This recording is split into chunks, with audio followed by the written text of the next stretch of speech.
दोस्तों, कानून में एफआईआर, जिसको प्रथम सूचना रिपोर्ट भी कहते हैं, उसका क्या महत्व है वो आपको बताते हैं ताकि आप समझ सके कि किसी वारदात के होने के बाद एफआईआर रजिस्टर होना कितना जरूरी है। तो जनाब, एफआईआर हमेशा आपके नजदीकी थाने में या जहां वारदात या कोई अपराध घटित हुआ है वहां पर होती है। थाने में ही एफआईआर होती है, पुलिस चौकी में एफआईआर दर्ज नहीं होती।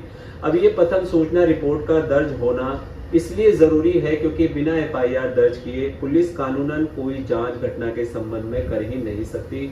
इसका सीधा सा मतलब है कि यदि किसी गुंडे ने आपके सर पर धारदार हथियार से जान से मारने की नीयत से हमला किया तो उस गुंडे को पुलिस जब ही पकड़ेगी जब आप थाने में उसके खिलाफ एफआईआर दर्ज करवा दें।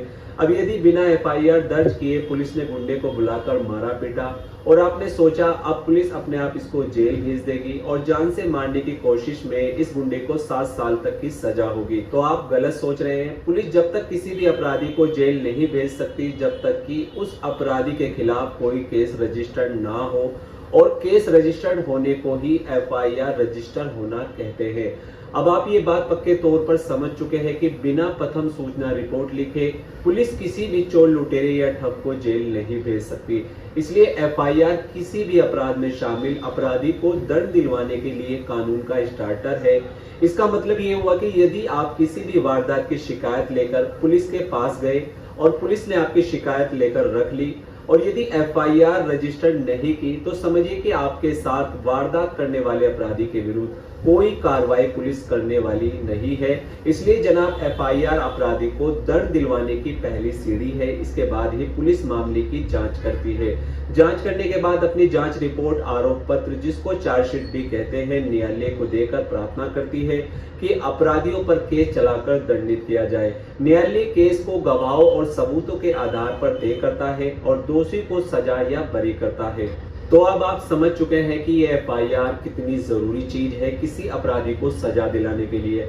आप सोच रहे होंगे कि वकील साहब ने एफआईआर के बारे में समझाने के लिए इतनी लंबी वीडियो क्यों बना दी, क्योंकि दोस्तों, आप में से कई लोग सिर्फ पुलिस को एक शिकायत लिख देने को ही एफआईआर समझ लेते हैं या पुलिस को बुला लेने पर ही सोचते हैं कि अब पुलिस अपराधी को जेल भेज देगी। मगर अब क्योंकि हमने आपको अच्छे से समझा दिया तो अब आप बिना एफआईआर दर्ज कराए थाने से नहीं जाने वाले। अब तब क्या करें जब पुलिस रिपोर्ट लिखने से मना कर दे? दोस्तों, इसके जवाब में मैं आपको व्यवहारिक जवाब दूंगा।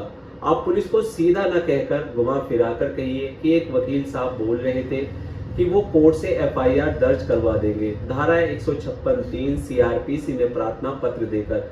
मगर सर, हमको वकील के चक्कर में नहीं पड़ना, वकील साहब 2-4 हजार रुपए ले, इससे चाहे आप ही दर्ज कर दीजिए हमारी एफआईआर।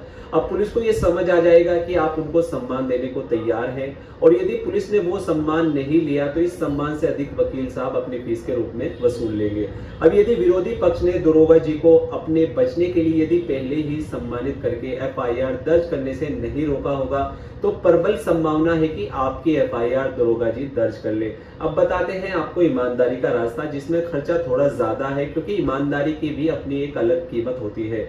अब दरोगा जी के इनकार के बाद आप जिले के पुलिस कप्तान यानी एसएसपी को एक प्रार्थना पत्र वैसे ही देंगे जैसे आपने थाने में रिपोर्ट दर्ज करवाने को दिया था। आप इस पत्र के अंत में लिखेंगे कि थाने ने आपकी रिपोर्ट दर्ज करने से इनकार कर दिया।